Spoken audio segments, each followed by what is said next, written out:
Yo, what's go and welcome to the video. I'm going to show you how all of our Balance Druid spells change going from Wrath into Cataclysm. Starting off with Wrath. I'm going to try to do these in the order that we can acquire them. So Wrath you get at level 1 once you've made a new tune. So that's where we're starting. The base range of Wrath, as long as I think every other single target spell, is now 40 yards up from 30. You could talent into Nature's Reach back in Wrath and get an extra 6 yards, bringing it up to 36. So still we get an extra 4 yards for most of our single target abilities. Wrath's base cast time went from a 2-second base cast time, which you could talent down to 1.5 seconds, to a 2.5-second base time that you can spec down to 2 seconds. So with the little bit of haste that I have, and while I'm in Moonkin Form, I'm at 1.75. So still a long way to go to get GCD capped. And the last thing with Wrath is that's how we generate lunar energy to get into Lunar Eclipse. It's going to give you 13 or 14 lunar energy per Wrath cast, and that can double as long as you have 2 points in the Euphoria talent. Moonfire has changed a little bit. It's now affected by haste, which the more haste you have, the more dot ticks that you can get out of a single cast. Also, Moonfire, as well as our other dots, can crit, so a little bit extra damage there. And the last thing with Moonfire is that once we get down to Sunfire in our talent tree, Moonfire will change from arcane damage into nature damage. So it won't feel bad using a Moonfire while you're in Solar Eclipse because it automatically changes into Sunfire and will benefit from Solar. Thorns changes from a 10-minute buff duration to an on-use 45-second cooldown damage boost. It lasts 20 seconds. You can glyph that and reduce the cooldown of the spell so it almost has full uptime. But you can cast it on yourself or, say, the tank, and it will do pretty decent damage while it's active. Entangling Root changed just a little bit. I think 0.2 second cast time was added to it, but I believe that can be glyphed to take that extra 0.2 seconds away.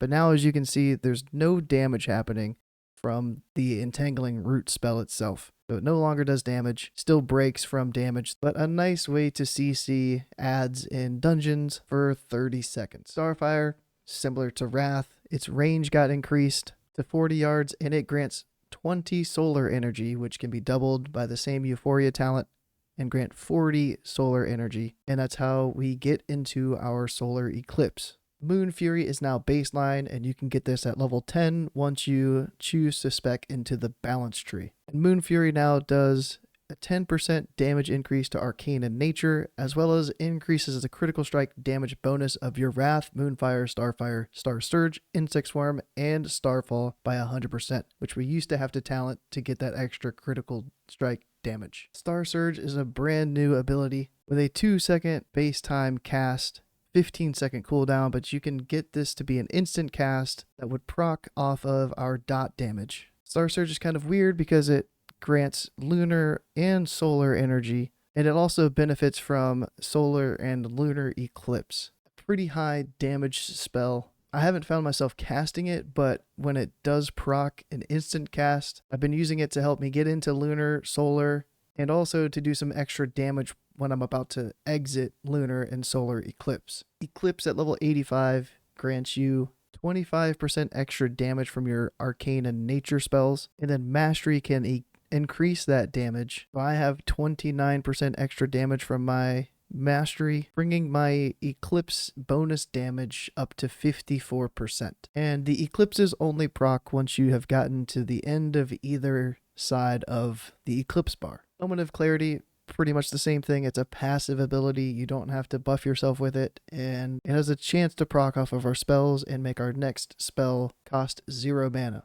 No real change there, other than you can get this a lot earlier level-wise, at level 20 instead of level 71. Insect Swarm, similar to Moonfire and Sunfire, it now benefits from haste by having the more haste that you get, the more dot ticks that the spell will have. So there's certain haste breakpoints to keep an eye out on to benefit from those extra ticks. Insect Swarm can also crit, just like Sunfire and Moonfire, but there is no longer the hit reduction debuff that would apply to the target. Rebirth now has a 40-yard range, still has a 10-minute cooldown, And I've been using the major glyph to resurrect people to 100% health, which that's also an option in Wrath, but now there's not too many good major glyphs. So to me, it's kind of a no-brainer to have this, especially for progression in Phase 1 and doing heroics. People are dying in heroics left and right. Faerie Fire has had a couple of changes. It will no longer get spell hit attached to it if you have talent points spec'd into improve Faerie Fire. Now it's only an armor reduction, and for Balance Druids, we need to cast it 3 times to get the full benefit. Feral Druids can use 1 GCD, it's going to do damage for them as well, and they can apply it all at once.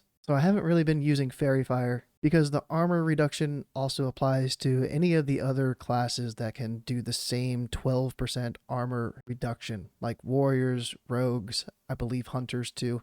So as long as there's another class in your party or raid that can do that debuff, no point of really applying Faerie Fire. Still last 5 minutes. Removing poisons and curses is now combined into one spell, Remove Corruption. You can no longer apply Abolish Poison to yourself and have 1 poison cleansed every second over 8 seconds. It's now 1 curse and 1 poison per GCD that you use. Innervate on a 3-minute cooldown still causes the target to regenerate 5% of maximum mana over 10 seconds. So if you're using this on another player, there's not that big of a benefit. But if you use it on yourself baseline without talents, it will grant you an extra 15%, so you would get 20% of your maximum mana. I have some talent points spec'd into it, so I'm getting an extra 30%, so I will have 50% of my mana every 3 minutes if I use Innervate on myself. These talent points in a raid, once you're geared, might be able to be swapped out, but it's been really nice to have this for doing heroics and while I've been leveling up to 85. Hurricane, no big change there other than how it looks. It still increases the time between attacks of enemies by 20%, but now there's little hurricane tornadoes that come down. So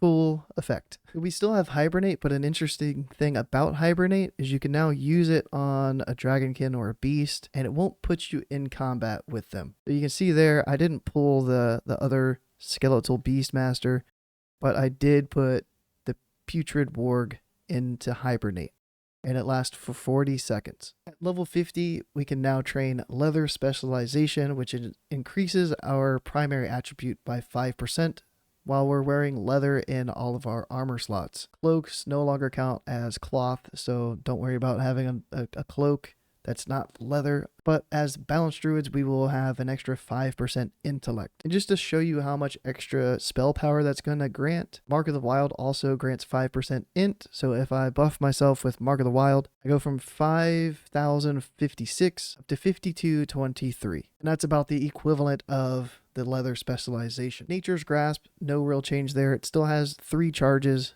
but just like Entangling Roots, it's not going to deal damage once it has a target rooted. Barkskin, no real big changes.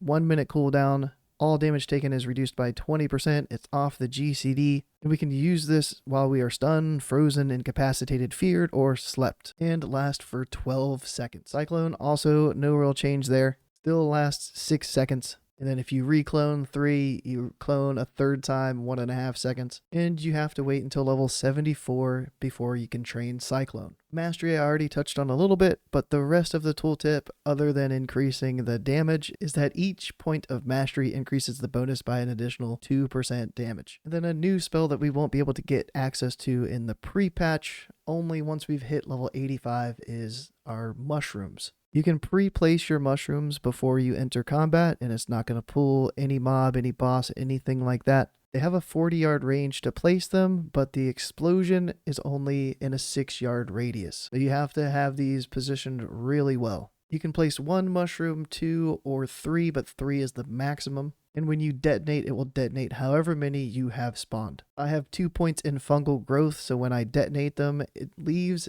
an area on the ground that has a slow effect tied to it, similar to Death Knights. And if I pop them and explode them here on this ghoul, you can see kind of how much damage that they do. And then to compare, a Wrath with Earth and Moon is doing about 8.5k, which was almost the same amount of damage as one of those mushrooms. One spell I forgot to mention is Force of Nature. It's still talented and still works the same way. Summons 3 treants and they will fight for you. And that same talent, Fungal Growth, can apply that same slow as the mushrooms when your treants die. We get a brand new interrupt, which I have been using a lot in heroics, and that is Solar Beam. And a neat way to use Solar Beam is if you have a target rooted and then you use your beam, then they can't run out of the beam and they have to stay silenced for 10 seconds. And it's on a 1-minute cooldown. Soothe used to reduce the aggro range of beasts, but now it dispels enrage effects. Pretty big change to Soothe. Depending on how your UI is set up, when I see an enrage effect on a mob, it glows a little icon underneath the target,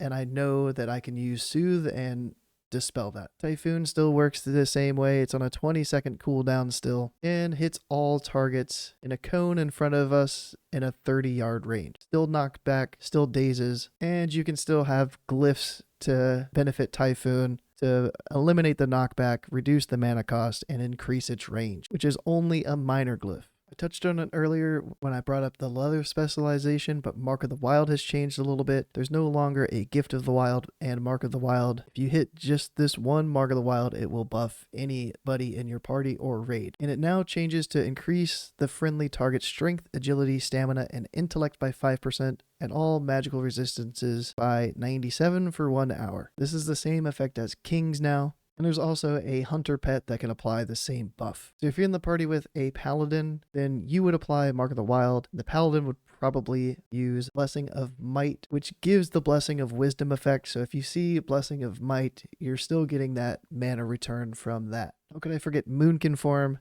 Moonkin Form increases our arcane and nature damage by 10%, reduces all damage taken by 15%, and increases spell haste to all party and raid members by 5%. The tooltip says that the act of shapeshifting frees the caster of movement impairing effects, which does not count for roots. But so far on the beta, I can shift out of roots, so we'll see if that goes live and we can still shift out of the roots or not. I hope it's working as intended and we're supposed to be able to break out of roots. But resto druids are really the only ones that should be able to still shift out and break free from roots. Any sort of slows though, we can power shift out of. Starfall has slightly changed. You can still have the glyphs to reduce the cooldown from 1.5 minutes to 1 minute.